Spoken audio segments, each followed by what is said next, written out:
الحمد للہ وکفا وسلام علی عبادہ الذین اصطفیٰ اما بعد فاعوذ باللہ من الشیطان الرجیم بسم اللہ الرحمن الرحیم قل ان کنتم تحبون اللہ فاتبعونی یحببکم اللہ سبحان ربک رب العزت عما یصفون وسلام علی المرسلین والحمد للہ رب العالمین اللہم صل علی سیدنا محمد وعلی آل سیدنا محمد وبارک وسلم۔ اللہ رب العزت اپنے کلام مجید میں فرماتے ہیں قل ان کنتم تحبون اللہ، اے میرے حبیب آپ فرما دیجئے اگر تم اللہ رب العزت سے محبت کرتے ہو فاتبعونی تو تم میری اتباع کرو، یعنی پیارے حبیب صلی اللہ علیہ وسلم کی اتباع کرو۔ یحببکم اللہ، اللہ تعالیٰ تم سے محبت فرمائیں گے۔ ایک کرائٹیریا بتا دیا، جو بندہ بھی ایمان لے آتا ہے وہ اللہ تعالیٰ سے محبت کرنے والا ہوتا ہے، اللہ تعالیٰ بھی اس سے محبت کرتے ہیں، یحبہم و یحبونہ، کہ وہ اللہ تعالیٰ ان سے محبت کرتے ہیں اور یہ بندے اللہ تعالیٰ سے محبت کرتے ہیں، ہے نا۔ ایمان والوں کا ایک تعلق ہے اللہ تعالیٰ کے ساتھ محبت کا، کیونکہ عبادت بھی محبت کی انتہا ہوتی ہے۔ تو جو بندہ عبادت کرنے والا ہے وہ اللہ تعالیٰ سے محبت کرتا ہے، رسول اللہ سے محبت کرتا ہے، تو اللہ رب العزت بھی چاہتے ہیں کہ بندے اللہ تعالیٰ سے محبت کریں۔ چنانچہ جو اللہ سے محبت کرنا چاہتا ہے اور وہ یہ چاہتا ہے اللہ بھی اس سے محبت کریں، تو اس کو کیا کرنا پڑے گا؟ اس کو اللہ کے محبوب سے محبت کرنی پڑے گی، اور جو اللہ کے محبوب سے محبت کرے گا وہ اللہ کا محبوب بن جائے گا۔ یہاں پر ایک مثال سے بات کو سمجھاتا ہوں۔ جب کسی بچی کی شادی ہونے لگتی ہے تو اس کو دلہن بنایا جاتا ہے تاکہ اس کا خاوند جب اس کو پہلی دفعہ دیکھے گا وہ اس سے محبت کرے، تو تمام اعضاء جو اس کے ظاہری ہیں ان کو سجایا بنایا جاتا ہے، سر کے بالوں سے لے کر پاؤں کے ناخنوں تک جو ہے ہر عضو کو جو ہے سجایا بنایا جاتا ہے۔ ان ہر عضو کے اپنے اپنے زیور ہوتے ہیں جو دلہن کو پہنائے جاتے ہیں، اور جو ہے اس کا میک اپ کیا جاتا ہے، اس کو اچھا لباس پہنایا جاتا ہے۔ تو اس طرح سے وہ دلہن جو ہے وہ سجتی بنتی ہے۔ وجہ کیا ہے کہ تاکہ جب اس کا خاوند اس کو دیکھے تو وہ اس کو پسند کرے، تو یہ دلہن کی خواہش ہوتی ہے۔ اگر خاوند اس کو دیکھے اور وہ جو ہے دلہن کو پسند نہ کرے تو اس کو کتنا ارمان ہوگا، کتنا دکھ ہوگا، کتنا غم ہوگا۔ بالکل اسی طرح ایمان والا یہ چاہتا ہے کہ جب اللہ کی ملاقات ہو، میری موت ہوگی، اس کے بعد میں اللہ کے سامنے جاؤں، اللہ مجھے پسند فرما لے، ہے نا۔ اللہ نے اگر پسند فرما لیا تو اس کی ساری زندگی کارآمد ہوگی، اس کی مقصد جو ہے زندگی کا پورا ہو گیا۔ اور اگر اس وقت اللہ تعالیٰ نے اس کی طرف دیکھا ہی نہ، اس کی فریاد کو نہ سنا، اللہ نے اس کو پسند نہ کیا، تو اس کی جو ہے پوری زندگی کا لاس ہو گیا۔ تو اب یہ ایمان والا جو ہے یہ اپنے آپ کو بناتا سنوارتا ہے، سجاتا ہے تاکہ اللہ کو یہ پسند آ جائے۔ اللہ تعالیٰ نے اس کا کرائٹیریا بتا دیا کہ اگر تم چاہتے ہو کہ اللہ تمہیں پسند کر لیں تو تمہیں چاہیے تم جو ہے میرے محبوب کی طرح بنا لو اپنے آپ کو، اس کی نقل کرو، اس کی سنت پہ چلو، میں تمہیں پسند کروں گا۔ اور ویسے بھی ہم سب جانتے ہیں کہ اللہ تعالیٰ کو اپنا محبوب محمد صلی اللہ علیہ وسلم بے حد پسند تھے، بے حد پسند تھے۔ تو چنانچہ اگر ہم نبی صلی اللہ علیہ وسلم کی جو ہے زندگی کو اپنا لیں گے، انہی کی طرح اپنے آپ کو سنواریں گے، بنائیں گے، اسی طرح جو ہے ہماری شکل دکھائی دے گی، اسی طرح ہماری گفتگو اور ہمارے ہر چیز اسی انداز سے، وہی اخلاق، ویسی انداز کی عبادت، تو اللہ تعالیٰ کو پسند آ جائے گی، اللہ قبول فرما لیں گے۔ مومن ساری زندگی دعائیں مانگتا رہتا ہے، یا اللہ آپ میری عبادت کو قبول فرما لیں، مجھے قبول فرما لیں۔ تو بھئی فارمولہ کیا ہوا کہ اللہ تعالیٰ نے بتایا کہ اس طرح سے اپنے آپ کو سجاؤ بناؤ۔ اب ایک اور چیز ہے کہ ہم ایک اور مثال سے بات کو سمجھتے ہیں، وہ یہ ہے کہ اللہ تعالیٰ جو ہے اس نے نماز کو فرض کیا۔ تو نماز فرض ہے اور یہ مردوں کے لیے جماعت کے ساتھ ہے، اس میں ایک امام ہوتا ہے، باقی مقتدی ہوتے ہیں۔ چنانچہ امام کہتے ہیں اللہ اکبر، نماز شروع ہو جاتی ہے، تمام مقتدی جو ہے وہ نماز پڑھنا شروع کر دیتے ہیں امام کے پیچھے۔ امام اللہ اکبر کہتا ہے رکوع میں چلا جاتا ہے، اسی طرح امام اللہ اکبر کہتا ہے رکوع سے اٹھاتے ہیں، امام اللہ اکبر کہتا ہے اور جو ہے سجدے میں چلے جاتے ہیں۔ اسی طرح ساری نماز کو مکمل کیا جاتا ہے۔ امام اللہ اکبر کہہ کے حالت بدلتا چلا جاتا ہے اور مقتدی اس کی پیروی کرتا چلا جاتا ہے، اس سے نماز مکمل ہو جاتی ہے۔ یہاں ایک بات ایز اے طالب علم سمجھنی چاہیے، وہ یہ ہے کہ امام تو ایک ہی لفظ کہہ رہا ہے اللہ اکبر، اور وہ جو ہے نماز شروع بھی کر رہا ہے، رکوع میں بھی جا رہا ہے، سجدہ بھی کر رہا ہے، تو مقتدی کو سمجھنا پڑتا ہے کہ یہ اللہ اکبر جو ہے کس مقصد کے لیے کہا جا رہا ہے۔ امام کہے اللہ اکبر نماز شروع کرنے کے لیے، وہ چلا جائے رکوع میں، وہ کہے جی اللہ اکبر کہنے پہ رکوع بھی کیا جاتا ہے جی۔ اب امام نے اللہ اکبر کہا رکوع کے لیے، یہ چلا گیا سجدے میں، وہ کہے گا یہی اللہ اکبر تو کہتے ہیں، کمانڈ تو سیم ہے۔ لیکن یہاں منشا امام کی سمجھنی پڑے گی کہ امام کی منشا کیا ہے، کہ وہ اللہ اکبر کس چیز کے لیے کہہ رہے ہیں، تاکہ آپ وہی عمل کریں۔ اب نبی اکرم صلی اللہ علیہ وسلم کو بھی اللہ تعالیٰ نے ہماری زندگی کا امام بنایا ہے۔ تمام زندگی نماز کی طرح سمجھ لیں، کیونکہ انسان جو ایمان والا ہے اس کو تو زندگی عبادت کے لیے دی ہوئی ہے، اللہ نے اس مقصد کے لیے زندگی دی۔ چنانچہ جو ہے ہم سب اپنی زندگی میں مقتدی اور ہمارے امام جو ہے نبی اکرم صلی اللہ علیہ وسلم۔ اب ہم نے کیا کرنا ہے، سمجھنا ہے کہ ہر عمل کو جو نبی اکرم صلی اللہ علیہ وسلم نے کیا اس کی منشا کیا تھی، مقصد کیا تھا، تاکہ ہم اس کو فالو کرتے چلے جائیں۔ بعض لوگوں کو ایک بیماری سی ہو جاتی ہے، وہ کہتے ہیں جی اس کی حکمت بتائیں، بھئی یہ کیوں ہے، یہ کیوں ہے۔ بھئی سمپل سی بات ہے کہ اللہ تعالیٰ کو اپنے محبوب سب سے زیادہ پسندیدہ چنانچہ زندگی گزارنا اللہ تعالیٰ نے نبی صلی اللہ علیہ وسلم کو بتائی، سکھائی کہ ایسی زندگی گزارو۔ اللہ کے نبی صلی اللہ علیہ وسلم نے کوئی کام ایسا نہیں کیا جو ان کی اپنی مرضی سے ہو، اور کوئی بات ایسی نہیں کہی جو اللہ کا حکم نہ ہو۔ چنانچہ اب منشا کیا ہو گئی کہ اللہ تعالیٰ کی بات کو ماننا ہے، تو اس لیے بتا دیا کہ نبی صلی اللہ علیہ وسلم کے طریقے پہ سے چلو گے تو آپ اللہ کے حکم کو ماننے والے بن جاؤ گے۔ تو انڈائریکٹلی کہاں بات پہنچی، اللہ کی بات ماننے والی بات آ گئی۔ تو یہ منشا ہے زندگی گزارنے کا۔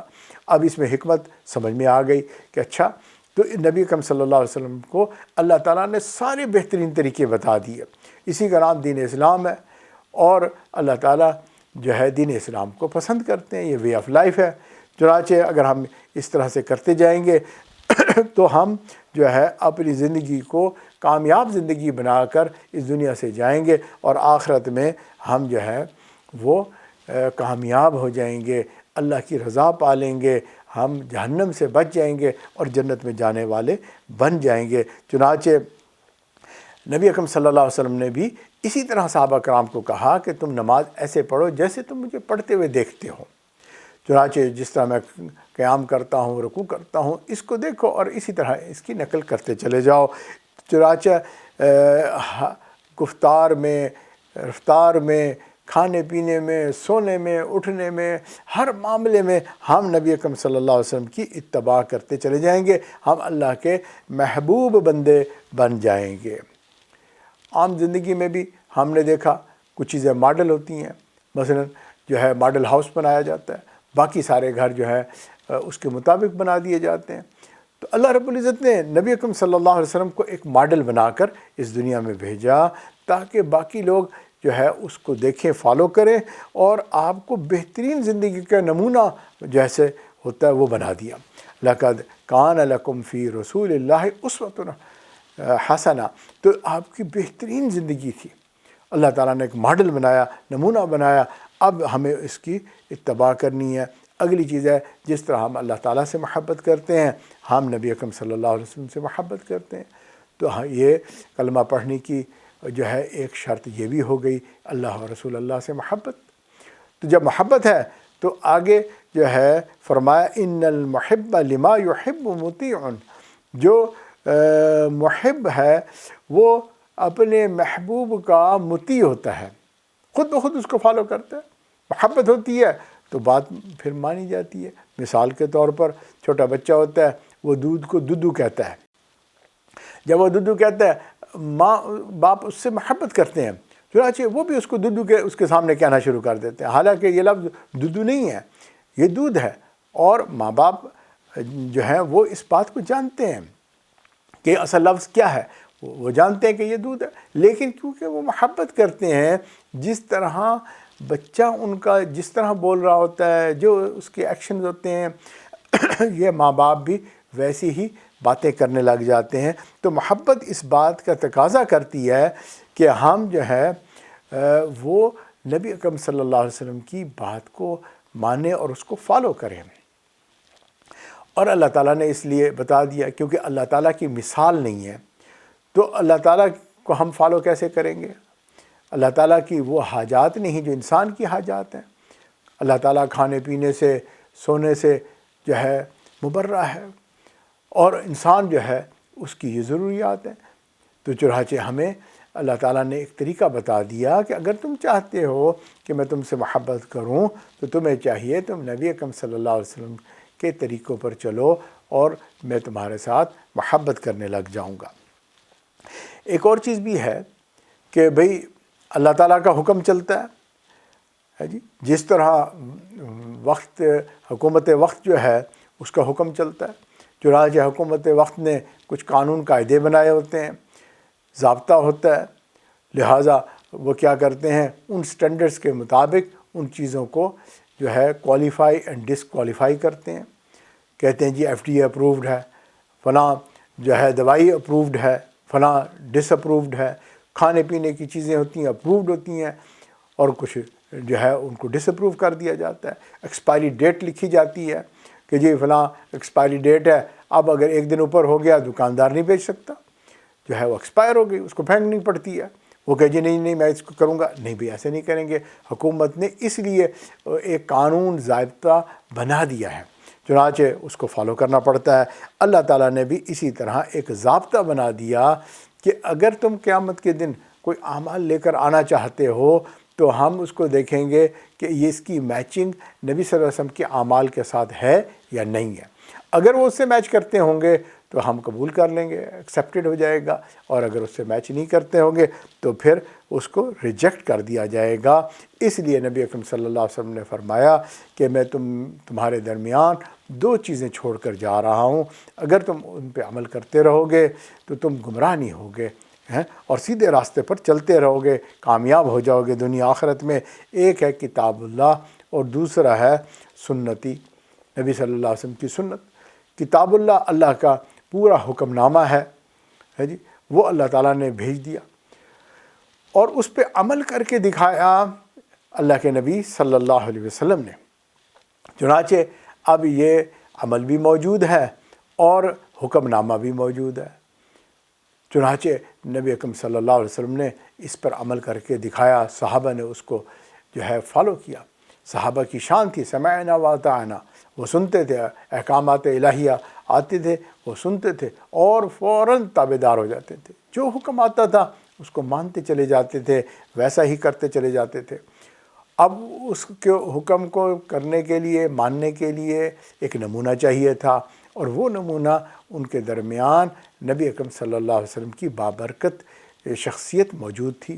ان کو وہ دیکھتے تھے کہ قرآن مجید کی اس آیت پر اللہ کے نبی صلی اللہ علیہ وسلم نے کس طرح عمل کر کے دکھایا۔ اقیموا الصلاۃ حکم آیا کہ نماز پڑھو، کیسے پڑھیں؟ اللہ کے نبی صلی اللہ علیہ وسلم کو دیکھا کہ اللہ کے نبی صلی اللہ علیہ وسلم جو ہے فجر کی نماز میں 2 سنت اور 2 فرض پڑھتے ہیں، ہے جی۔ تو اسی طرح ظہر کی نماز کی جو ہے فرائض واجبات جو بھی سنتے ہیں، ان سب چیزوں کو ہر نماز کے اندر صحابہ نے دیکھا، اور وہاں سے انہوں نے اندازہ لگا لیا کہ فجر اور ظہر، عصر، مغرب، عشاء کیسے پڑھنی ہے۔ تو اسی طرح باقی معاملات، زکوٰۃ دینی ہے تو کیسے زکوٰۃ دینی ہے نا، اور اسی طرح حج کرنا ہے، اللہ کے نبی صلی اللہ علیہ وسلم نے اعلان کروا دیا کہ بھئی حج پہ چلو اور دیکھو کہ حج کیسے کرتے ہیں۔ حج تو پہلے بھی ہوتا تھا، لیکن نبی اکرم صلی اللہ علیہ وسلم نے بتایا کہ اب میرے ساتھ چلو اور حج کو دیکھو۔ تو وہ لوگ جو پہلے حج کروایا کرتے ہوں گے وہی تو مکہ والے تھے، نبی صلی اللہ علیہ وسلم کے ساتھ چلے، انہوں نے وہی حج کیا جو اللہ کے نبی صلی اللہ علیہ وسلم نے کر کے ان کو دکھا دیا۔ تو معلوم ہوا کہ ہمیں منشا سمجھنی ہے، اور وہ منشا ہے کہ اللہ کو راضی کرنا ہے، اور اس کے لیے اللہ نے بتا دیا کہ جو ہے اگر تم مجھ سے محبت کرتے ہو اور مجھے راضی کرنا چاہتے ہو، تم نبی صلی اللہ علیہ وسلم کے طریقوں پہ چلو۔ ابھی ہم تھوڑی دیر کے لیے وقفہ کریں گے، اور اس کے بعد انشاءاللہ تعالی ہم اس عنوان کو مزید تفصیل کے ساتھ سمجھیں گے۔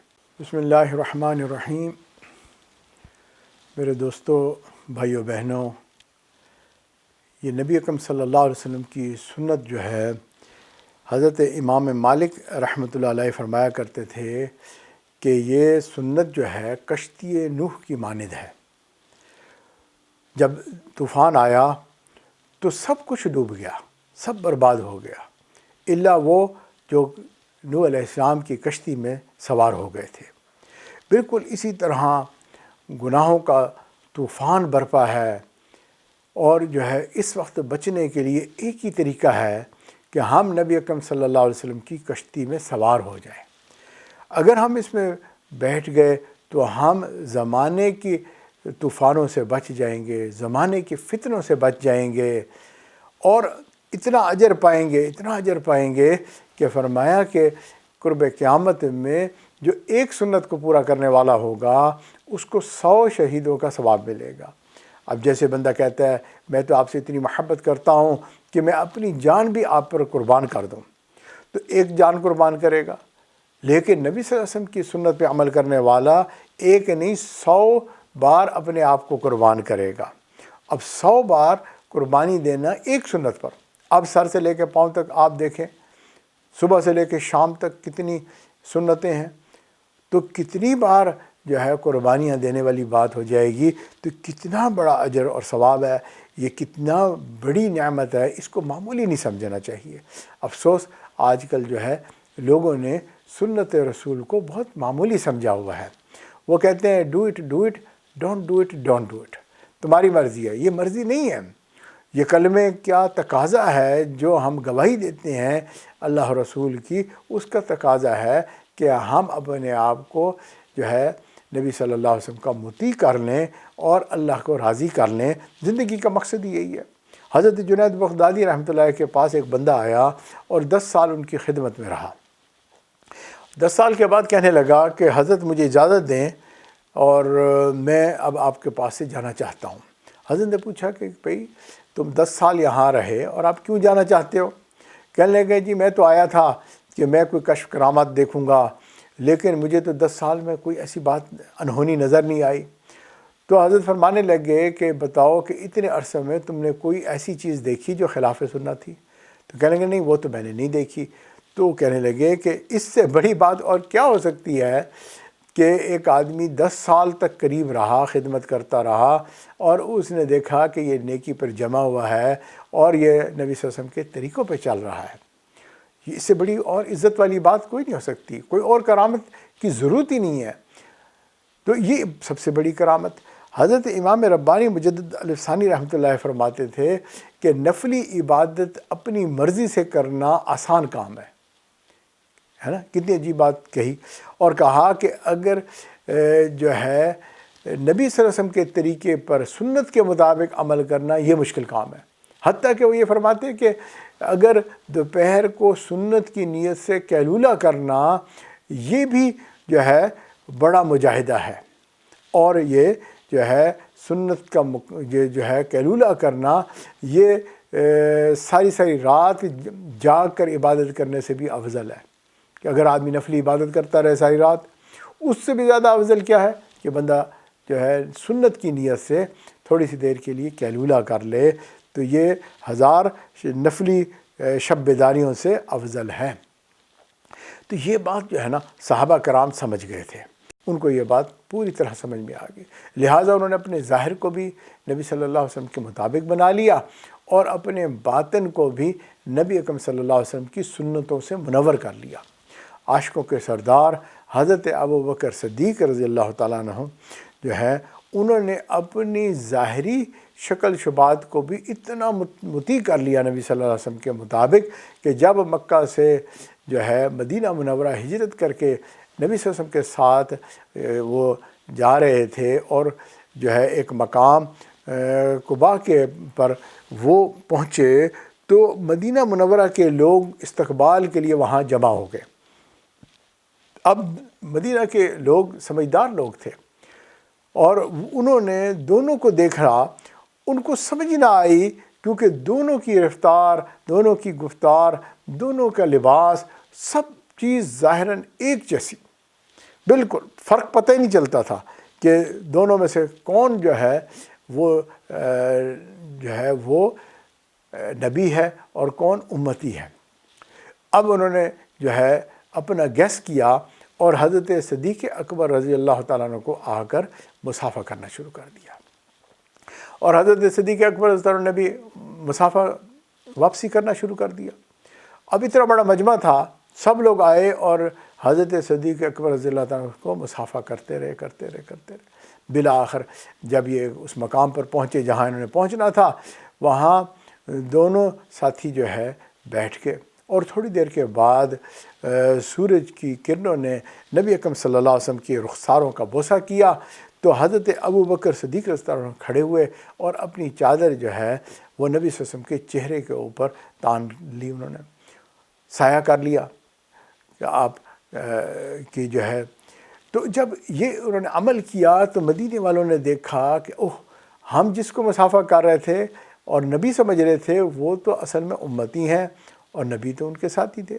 بعد کے لوگوں نے بھی پوچھا کہ حضرت ابوبکر صدیق رضی اللہ عنہ نے ایسا کیوں کیا کہ انہوں نے جو ہے سب کا مصافحہ قبول کر لیا؟ تو انہوں نے بتایا کیونکہ اللہ کے نبی صلی اللہ علیہ وسلم تھکے ہوئے آئے تھے، سفر سے آئے تھے، چنانچہ جب لوگ آ کے مجھے مصافحہ کرنے لگے تو میرے دل میں آیا کہ اللہ کے نبی صلی اللہ علیہ وسلم کو تکلیف ہوگی، اتنے سارے لوگوں کا مصافحہ کرنا آسان کام نہیں ہے، چنانچہ میں نے جو ہے اس مصافحے کو قبول کر لیا اور اللہ کے نبی صلی اللہ علیہ وسلم کو تکلیف سے محفوظ کیا۔ تو بھئی اب آپ یہ دیکھیں کہ یہ ہے طریقہ بالکل ظاہراً جو ہے اتباع۔ اسی لیے بعض لوگ مدینہ منورہ جب آتے تھے تو وہ آ کے پوچھتے تھے من منکم محمد صلی اللہ علیہ وسلم، کہ تم میں سے محمد کون ہیں؟ ان کو پتہ نہیں چلتا تھا، یعنی صحابہ اتنی اتباع کرتے تھے ظاہراً کہ پتہ ہی نہیں چلتا تھا۔ تو یہ تو ایک ظاہری اتباع ہو گئی۔ اب دوسری اتباع دیکھیں کہ اخلاق کے اندر جو ہے جو باطن کی اصلاح ہے وہ حضرت ابوبکر صدیق رضی اللہ تعالیٰ عنہ نے کیسے کی ہوئی تھی۔ اس کی ایک مثال سنیں کہ جب پہلی مرتبہ وحی نازل ہوئی، حضرت جبرائیل علیہ السلام تشریف لائے اور آ کے انہوں نے نبی اکرم صلی اللہ علیہ وسلم کو اپنے سینے سے لگا کے بھینچا، آپ پہ خشیت طاری ہو گئی اور آپ کے جسم کانپنے لگا۔ آپ جب وہاں سے واپس آئے گھر تو حضرت اماں ختیجہ رضی اللہ تعالیٰ عنہ سے کہا زملونی کہ مجھے جلدی کرو، کمبل دو، اور جو ہے جسم کانپ رہا ہے۔ تو اب اماں ختیجہ بھی فکر مند ہوئیں اور ان سے کہا کہ خیریت، آپ جو ہے کس بات کا آپ کو ڈر ہے؟ آپ نے فرمایا خشیت علی نفسی، مجھے تو اپنی زندگی کا خوف آ گیا ہے کہ یہ اتنی بڑی ذمہ داری، اتنی بڑی یہ چینج۔ تو فوراً اماں نے کہا کلا، ہرگز نہیں، ہاں جی ہرگز نہیں، ایسا نہیں ہوگا، کیونکہ آپ تو صلہ رحمی کرنے والے ہیں، آپ لوگوں کا بوجھ اٹھانے والے ہیں، اور جس کے پاس کچھ نہیں ہوتا آپ اس کو کما کے جو ہے دینے والے ہیں، آپ مہمان نوازی کرنے والے ہیں، ہاں جی، اور نیک کاموں میں آپ تعاون کرتے ہیں۔ سبحان اللہ، اللہ تعالیٰ آپ کو ہرگز ضائع نہیں کرے گا۔ اب یہ خصوصیات نبی اکرم صلی اللہ علیہ وسلم کی تھیں جو اماں ختیجہ جانتی تھیں، بیوی خاوند کے بارے میں جانتی ہوتی ہے، تو یہ جو ہے خصوصیات گنوا کر تسلی دی۔ اب اسی طرح کا ایک واقعہ جو ہے رونما ہوتا ہے، حضرت صدیق اکبر رضی اللہ تعالیٰ عنہ ایک مرتبہ نبی اکرم صلی اللہ علیہ وسلم کے پاس تشریف لاتے ہیں اور کہتے ہیں کہ مجھے اجازت دیں، میں جو ہے ہجرت کر کے یہاں سے چلا جاتا ہوں۔ مکہ والے رہنے نہیں دیتے تھے، تکلیف پہ تکلیف پہنچاتے تھے، دکھی کرتے تھے۔ اللہ کے نبی صلی اللہ علیہ وسلم نے ان کو اجازت دے دی کہ ٹھیک ہے آپ چلے جائیں۔ یہ مدینہ منورہ کی ہجرت سے پہلے کا واقعہ ہے۔ آپ نے ارادہ کر لیا میں حبشہ چلا جاتا ہوں، چنانچہ آپ نے اپنا سامان پیک کیا اور جو ہے مکہ سے باہر نکلنے لگے۔ ایک کافر جو ہے مکے کے باہر ان کو ملا، پوچھنے لگا ابو بکر کہاں جا رہے ہیں آپ؟ ہے جی، سامان پیک کیا ہوا ہے تو پتہ چل جاتا ہے کہ کسی سفر میں جا رہے ہیں۔ تو اب حضرت ابوبکر صدیق رضی اللہ عنہ نے دکھی دل سے کہا بھئی مکہ والے تو رہنے نہیں دیتے کہ ہم اپنی مرضی کی زندگی گزار سکیں، تکلیف پریشانیاں دیتے ہیں، میں نے سوچا ہے کہ میں مکہ چھوڑ کے حبشہ چلا جاؤں۔ اب یہ کافر تھا، لیکن اس کو ایک فکر تھی کہ اچھے لوگ اگر مکہ سے سارے چلے گئے تو پھر کیا بنے گا مکہ کا، تو یہ تو بہت نقصان ہو جائے گا۔ تو اس کافر نے وہی باتیں دہرائیں کہ ہرگز نہیں، آپ تو صلہ رحمی کرنے والے، مہمان نوازی کرنے والے، آپ دوسروں کا دکھ درد بانٹنے والے، آپ ہرگز نہیں جا سکتے، میں آپ کی ضمانت لیتا ہوں، میں آپ کا رکھوالا بنوں گا اور آپ جو ہے مکہ چھوڑ کے نہ جائیں۔ تو یہ واپس حضرت ابوبکر صدیق رضی اللہ تعالیٰ عنہ کو جو ہے مکہ لے کر آ گیا اور نہیں جانے دیا کہ اگر ایسے اچھے لوگ سارے چلے گئے تو پھر کیا بنے گا۔ اب یہ دو واقعات کو آپ دیکھیں کہ نبی اکرم صلی اللہ علیہ وسلم کی جو اخلاق تھا، خلق عظیم تھا، اللہ تعالیٰ نے ان کو بہترین اخلاق دیا ہوا تھا، اور ابوبکر صدیق رضی اللہ تعالیٰ نے اس بہترین اخلاق کو کاپی کیا ہوا تھا۔ تو یہ کاپی بھی دیکھو کتنی اصل کے قریب تھی۔ جس طرح ظاہری مشابہت جو ہے انہوں نے کمال درجے کی پہنچائی ہوئی تھی، اور جو ہے مدینہ والے پہچان ہی نہیں سکے کہ ابوبکر اور محمد صلی اللہ علیہ وسلم دونوں میں کون اللہ کا نبی ہے۔ اسی طرح جو ہے اپنی باطنی اصلاح بھی اس کمال درجے کی ہوئی تھی کہ اس میں بھی ایک کافر نے بھی گواہی دی کہ آپ یہ صلاحیتیں رکھنے والے ہیں، آپ ہرگز ایسا نہیں کر سکتے، آپ مکہ کو مت چھوڑ کے جائیں۔ ایک اور بڑا عجیب واقعہ، کیونکہ لوگ جو ہے نا یہ بات سمجھتے نہیں، کہ وہ کہتے ہیں ظاہری شکل صورت سے کیا ہوگا۔ بھئی ظاہری شکل صورت سے بھی بہت کچھ ہوگا، اس کے بھی بڑے فائدے ہیں، اور اگر باطن سنور گیا تو پھر تو اخلاق حمیدہ حاصل ہو گیا، اس سے تو پھر دنیا ساری تعریفیں کرتی پھرے گی، پھر تو وہ بندہ ہر ایک کا محبوب بن جائے گا، ہر ایک کا پسندیدہ بن جائے گا۔ لیکن اگر کسی نے ظاہری شکل ہی بنا لی ہے تو بھائی اس کا بھی بڑا فائدہ ہے۔ آپ اندازہ کریں کہ موسیٰ علیہ السلام کا جادوگروں سے مقابلہ ہوا، اور اس میں فرعون نے کہا کہ میں خود آؤں گا اور اس مقابلے کو دیکھوں گا۔ اب جو اس مقابلے کو ارینج کرنے والے تھے، انہوں نے وہ جانتے تھے کہ جب فرعون خود آتا ہے تو پروٹوکول یہ ہے کہ مقابل دونوں جو ہے ایک ہی جیسے لباس میں ہوتے ہیں۔ چنانچہ انہوں نے آ کر کہا کہ بھئی موسیٰ علیہ السلام کو کہ بادشاہ کا یہ پروٹوکول ہے، آپ کو ایسے ڈریس میں آنا پڑے گا، یہ ڈریس کا ایک پروٹوکول ہے۔ حضرت موسیٰ علیہ السلام نے کہا کہ میں نبی ہوں، میں تو کسی کے پروٹوکول کو نہیں فالو کرتا۔ تو انہوں نے جب انکار کر دیا، چنانچہ انہوں نے پھر ایک تجویز کی کہ ایسے کرتے ہیں کہ ہم جو ہے جادوگروں کو کہتے ہیں کہ موسیٰ علیہ السلام والا لباس پہن لو۔ چنانچہ تمام جادوگروں نے حضرت موسیٰ علیہ السلام والا لباس پہن لیا۔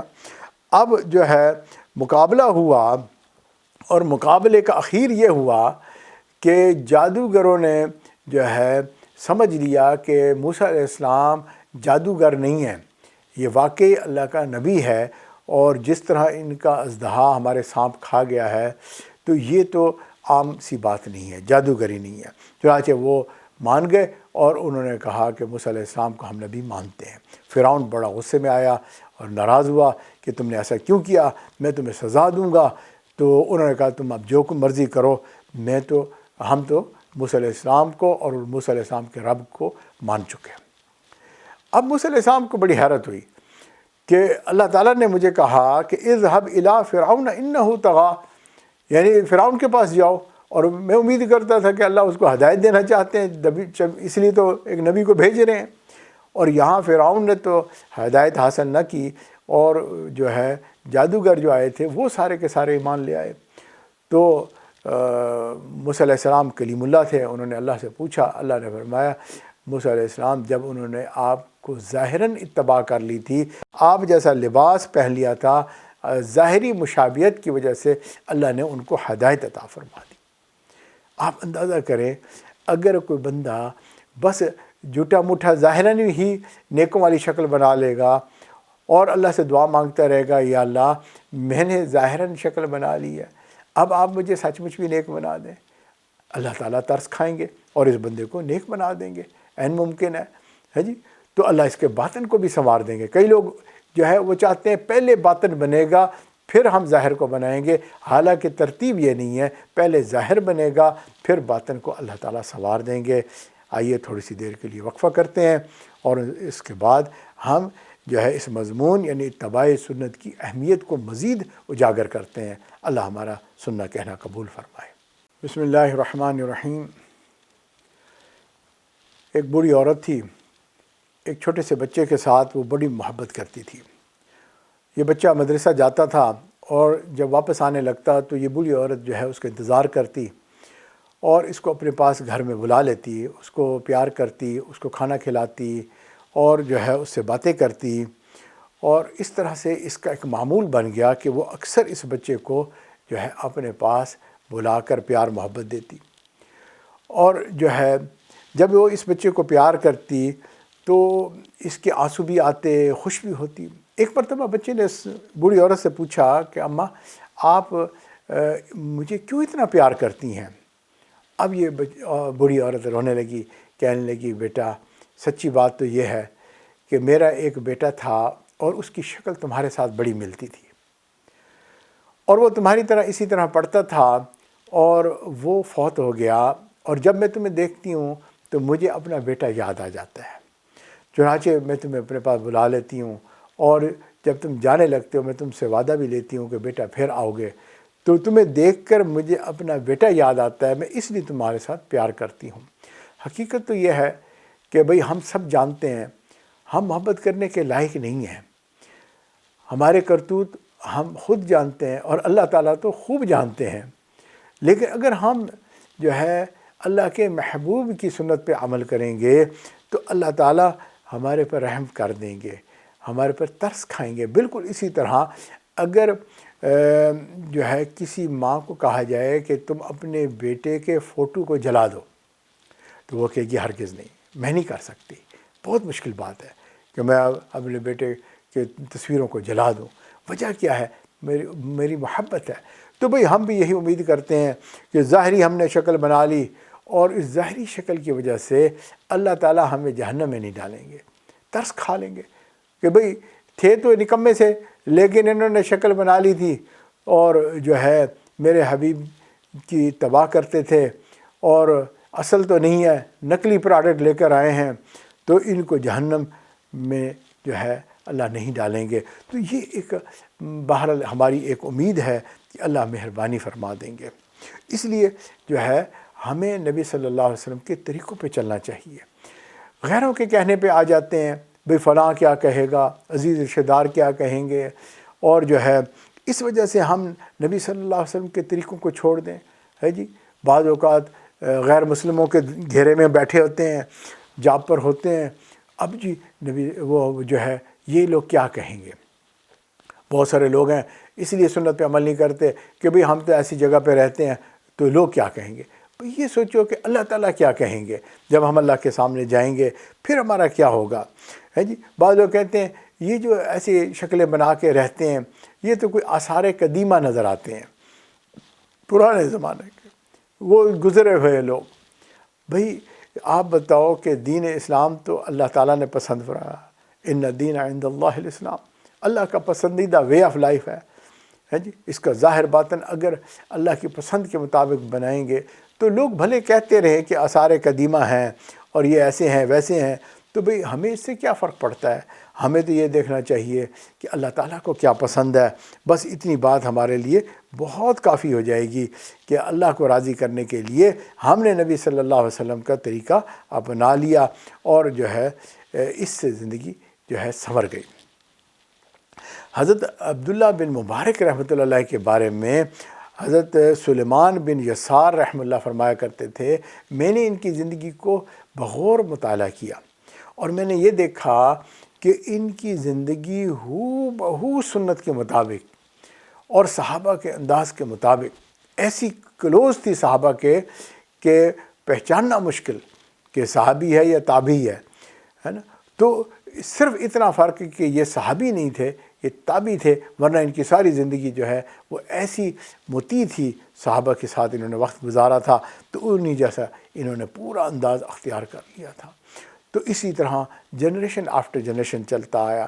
صحابہ نے نبی صلی اللہ علیہ وسلم کی اتباع کی، اور تابعین نے صحابہ کی اتباع کی، اور بعد والوں نے جو ہے تابعین نے تابعین کی اتباع کی، اور پھر اسی طرح سلف و صالحین کا ایک سلسلہ آج تک چلتا چلا آ رہا ہے۔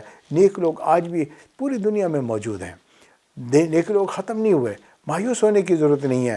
اللہ نے نیک بندے بنائے ہوئے ہیں، اور یہ ہر جگہ ہر گاؤں میں موجود ہوتے ہیں، بس صرف ہمیں آنکھیں کھولنے کی ضرورت ہے، سمجھنے کی ضرورت ہے نا، اور اس کے مطابق اگر ہم ان کو فالو کریں گے، ہمیں چلتے پھرتے جو ہے ایسے لوگ مل جائیں گے ہمارے معاشرے میں جو اللہ والے ہوتے ہیں اور نبی صلی اللہ علیہ وسلم کے جو ہے فالو کرنے والے ہوتے ہیں۔ اسی طرح حضرت مدنی رحمۃ اللہ علیہ نے ایک مرتبہ ایک شخص سے کہا کہ بھائی جو ہے لونگ لے آؤ، کیونکہ اس زمانے میں لونگ جو ہے اگر دانتوں میں کیوٹی بن جاتی تھی تو اس کے لیے استعمال کرتے تھے، اس سے تھوڑا سا درد رک جاتا تھا۔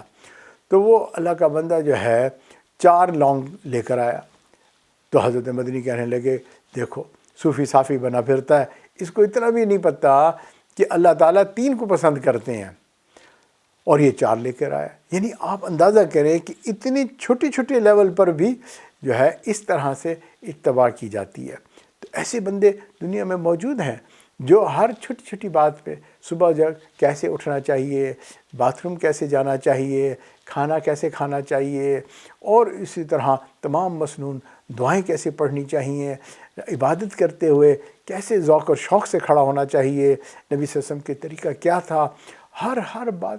حتیٰ کہ ہم نے زندگی میں دیکھا کہ اگر غصہ آ جائے تو اس میں بھی جو ہے اللہ والے دھیان کرتے تھے کہ غصہ جیسے نبی اکرم صلی اللہ علیہ وسلم نے اگر غصہ کیا ہمیں بس اتنا غصہ کرنا چاہیے، یعنی غصے میں بھی اتباع کرو، ورنہ کہتے ہیں غصے میں آپے سے باہر ہو گیا، یعنی بندہ کا قابو ختم ہو جاتا ہے۔ بھائی غصہ آیا ہوا ہے، پتہ نہیں کیا میں بول بیٹھا، بعد میں خود افسوس ہوتا ہے۔ گھر والوں کو بندہ کہتا ہے اوہو بھائی میں نے تو غصے میں کہہ دیا، آپ اس کو سیریس نہ لیں، معاف کر دیں بھائی۔ تو دوستوں کو بھی بندہ کہتا ہے یار میرے غصے سے بات نکل گئی۔ لیکن میں نے اپنی زندگی میں ایسے نیک لوگ دیکھے ہیں جو غصہ بھی سنت کی اتباع کے مطابق کرتے ہیں۔ اللہ اکبر، کیسی عجیب بات ہے کہ اس طرح سے نبی صلی اللہ علیہ وسلم کے طریقوں پر چلنا۔ اچھا، اب جو ہے معاشرے میں بہت سارے لوگ ایسے ہیں جو اتباع سنت والی زندگی کو اہمیت نہیں دیتے اور وہ اس کی مخالفت کر جاتے ہیں۔ آئیے میں آپ کو ایک مثال سے بات سمجھاتا ہوں کہ جو بچہ حافظ بنتا ہے، حدیث پاک میں آتا ہے کہ اللہ تعالیٰ اس کو 10 لوگوں کی شفاعت کے لیے اجازت دے دیں گے۔ یہ 10 بندوں کی جو ہے شفاعت کرے گا، ان کے لیے اللہ سے سفارش کرے گا، اللہ ان 10 بندوں کو بخش دیں گے۔ اب یہ 10 لوگ کون سے ہوں گے؟ آئیے سمجھیے، اور جو ہے دل کے کانوں سے سمجھیے تاکہ غلطی نہ ہو اور عمل کے جو ہے توفیق ملے۔ اب دیکھیں، یہ بچہ جب پڑھ رہا ہوتا ہے تو اس کے ارد گرد کون لوگ ہوتے ہیں؟ اس کے عزیز و اقارب ہوتے ہیں، ہے نا، اس دوست احباب ہوتے ہیں، فیملی ہوتی ہے۔ یوں سمجھیں کہ فیملی کے اندر 2 قسم کے لوگ ہوتے ہیں۔ ایک وہ لوگ ہوتے ہیں جو اس بچے کے حافظ بننے پر خوش ہوتے ہیں، اور کچھ لوگ ایسے بھی ہوتے ہیں جو کہتے ہیں یار یہ بچہ اتنا ٹیلنٹڈ تھا، اس کو اسکول نہیں بھیجا، اس کے ماں باپ جو ہے اس بچے کو اتنے سال ہو گئے مسجد میں بٹھایا ہوا ہے، یہ بڑا ہو کے کیا کرے گا، کمائے گا کیسے، کھائے گا کیسے؟ تو اب یہ کیا کر رہے ہیں؟ اصل میں یہ اس بچے کو ڈسکریج کر رہے ہیں، اس کی حوصلہ شکنی کر رہے ہیں۔ وہ بچے سے بھی پوچھتے ہیں اچھا بچہ جو ہے تم اس کے ساتھ ساتھ جو ہے کوئی سائنس میتھ بھی پڑھ رہے ہو، انگلش پڑھتے ہو، فلاں کرتے ہو؟ اگر وہ کہے کہ بھی ہاں جو ہے میں پڑھتا ہوں، سب چیز کرتا ہوں، اچھا، لیکن بھائی دھیان کرنا، اپنی پڑھائی کا خیال رکھنا۔ کس پڑھائی کا خیال رکھنا؟ سائنس میتھ کی، ہے نا، جو عارضی زندگی اس کی طرف توجہ دلا رہتے ہیں، اس کو ڈائیورٹ کر رہے ہوتے ہیں۔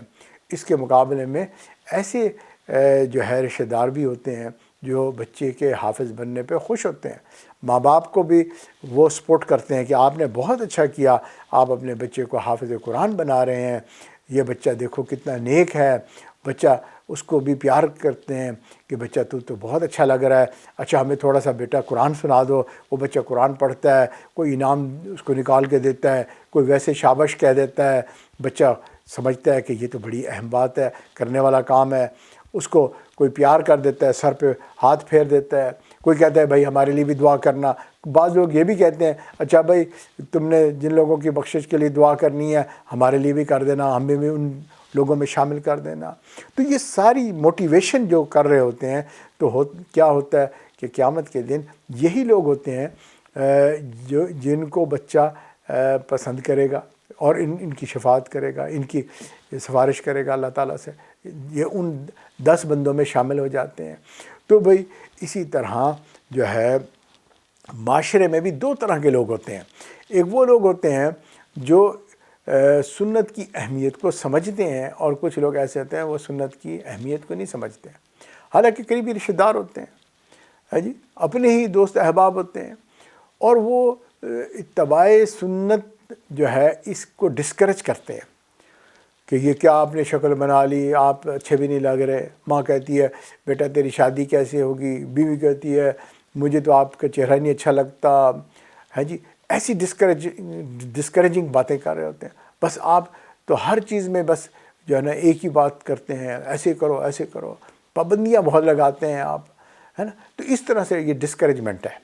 اور اس کے مقابلے میں کچھ عزیز رشتہ دار معاشرے میں ایسے ہوتے ہیں، وہ کہتے ہیں سبحان اللہ دیکھو کیسے چہرے پہ نور ہے، کتنے اچھا لگ رہا ہے، اور جو ہے یہ کس طرح جو ہے نیک لگ رہا ہے۔ تو یہ اب معاشرے کے اندر 2 طرح کے لوگ ہو گئے۔ یاد رکھیں کہ جو سنت کا جو ہے مخالفت کرے گا، اس کے خلاف بول رہا ہوگا، تو اس بندے کو اللہ تعالیٰ ناپسند فرمائیں گے، اور بعض اوقات اس کے منہ سے ایسی سخت باتیں نکل جاتی ہیں کہ اللہ تعالیٰ اس کو موت کے وقت کلمے سے محروم کر دیتا ہے۔ تو اس لیے ڈرنا چاہیے کہ ہم ایسی بات نہ کریں۔ اگر کوئی ایسا ہمیں بھاری لگ رہا ہے، ہم سنت پہ عمل نہیں کر پا رہے، تو اپنے نفس کو قصوروار کہیں کہ میرے نفس کا قصور ہے، میری غلطی ہے، کاش کہ میں بھی سنت پہ جو ہے زندگی گزارتا اور جو ہے میں بھی اچھی زندگی بنا لیتا، لیکن میں نہیں بنا سکا۔ تو بھئی اس طریقے سے یہ بات جو ہے ہمیں سمجھنی چاہیے۔ اب ایک بات ہے کہ ایک مرتبہ ایک ایران کا وہ شاعر تھا، اس نے نبی صلی اللہ علیہ وسلم کی شان میں کچھ اشعار کہے، اور دور رہنے والے ایک بزرگ نے جب وہ اشعار سنے تو بہت پسند آئے ان کو۔ ان کے دل میں خواہش پیدا ہوئی کہ اس شاعر سے ملاقات کرنی چاہیے۔ وہ سفر کر کے آئے اور جو ہے معلوم کیا کہ یہ شاعر کون ہے، تو ان کو معلوم ہوا کہ فلاں آدمی ہے، اور جب وہ اس کو ملنے کے لیے گئے تو وہ حمام میں بیٹھا ہوا اپنی داڑھی منڈوا رہا تھا۔ جب یہ داڑھی منڈوا رہا تھا تو ان کو بڑا دکھ ہوا کہ میں تو اس کے پاس آیا تھا کہ یہ نبی صلی اللہ علیہ وسلم کی شان میں اس نے اشعار پڑھے ہیں، یہ تو نبی صلی اللہ علیہ وسلم سے محبت کرنے والا کوئی متبع سنت ہوگا، یہ تو داڑھی منڈوا رہا ہے۔ تو انہوں نے اس شاعر سے کہا کہ یہ کیا کر رہے ہو؟ تو اس نے کہا میں کیا کر رہا ہوں، کوئی میں کسی کا دل تھوڑی دکھا رہا ہوں۔ اس نے کہا کہ تم جو ہے نبی اکرم صلی اللہ علیہ وسلم کا دل دکھا رہے ہو۔ اب اس شاعر کو ایک جھٹکا لگا اور کہنے لگا ہاں واقعی میں تو نبی صلی اللہ علیہ وسلم کا دل دکھا رہا ہوں۔ حقیقت میں بھی ایسے ہی ہے، جو بندہ جو ہے اتباع سنت نہیں کرتا، نبی صلی اللہ علیہ وسلم کی مخالفت کرتا ہے، وہ نبی اکرم صلی اللہ علیہ وسلم کا دل دکھا رہا ہوتا ہے۔ ایک بزرگ تھے، روزانہ 1,00,000 مرتبہ درود شریف پڑھ کے نبی صلی اللہ علیہ وسلم پر بھیجتے تھے، اور ان کو ایک مرتبہ نبی صلی اللہ علیہ وسلم کی زیارت ہوئی، اور انہوں نے دیکھا کہ نبی صلی اللہ علیہ وسلم کے سینے پہ زخم کا نشان بنا ہوا ہے۔ انہوں نے خواب میں ہی پوچھا اللہ کے نبی صلی اللہ علیہ وسلم یہ آپ کے سینے پہ زخم کیسا ہے؟ تو نبی اکرم صلی اللہ علیہ وسلم نے کہا کہ یہ زخم جو ہے ان لوگوں کی وجہ سے ہو گیا جو میرے سنت کو توڑتے ہیں اور میرے سینے پہ زخم لگاتے ہیں۔ آپ اندازہ کریں کہ نبی صلی اللہ علیہ وسلم کو دکھ پہنچتا ہے، غم ہوتا ہے کہ جب کوئی بندہ جو ہے سنت کو توڑتا ہے۔ کہتے ہیں کہ تم تو غیروں کی بات کرتے ہو، کہ تم تو غیروں کی بات کرتے ہو، ہم نے تو اپنے بھی آزمائے ہیں، کہ تم تو غیروں کی بات کرتے ہو، ہم نے تو اپنے بھی آزمائے ہیں، لوگ کانٹوں سے بچ بچ نکلتے ہیں، ہم نے پھولوں سے زخم کھائے ہیں۔ حقیقت ایسی ہے، یہ اپنے ہیں اور یہ جو ہے زخم دے رہے ہوتے ہیں۔ نبی صلی اللہ علیہ وسلم کے بارے میں سوچو کہ اللہ کے نبی صلی اللہ علیہ وسلم نے رو رو کے دعائیں مانگی، سجدے میں پڑھ پڑھ کے امت امت پکارا، آخری دم تک امت امت کرتے رہے۔ آپ اندازہ کریں کہ ہم نبی اکرم صلی اللہ علیہ وسلم کو جو ہے وہ دکھ پہنچا رہے ہوتے ہیں۔ کیا ہمارے لیے یہ جائز ہے کہ ہم ایسا کریں؟ اللہ تعالیٰ ہمیں محفوظ کرے بھئی کہ ہم نبی صلی اللہ علیہ وسلم کو دکھ دینے والے نہ بنیں، ہے جی۔ اگر ہم سکھ نہیں دیتے تو دکھ تو نہیں دیں۔ تو لہٰذا اس وقت یہ اتباع سنت کی اہمیت کو سمجھنا ہمیشہ سے زیادہ اہم ہے، کیونکہ اس وقت تو 100 شہیدوں کا ثواب ملے گا ایک ایک سنت کو پورا کرنے کا۔ ربیع الاول کا مہینہ تھا، اس نسبت سے ہم نے کچھ بیانات سنے، اور جو ہے اللہ ہمیں عمل کی توفیق عطا فرمائے۔ وآخر دعوانا ان الحمد للہ رب العالمین۔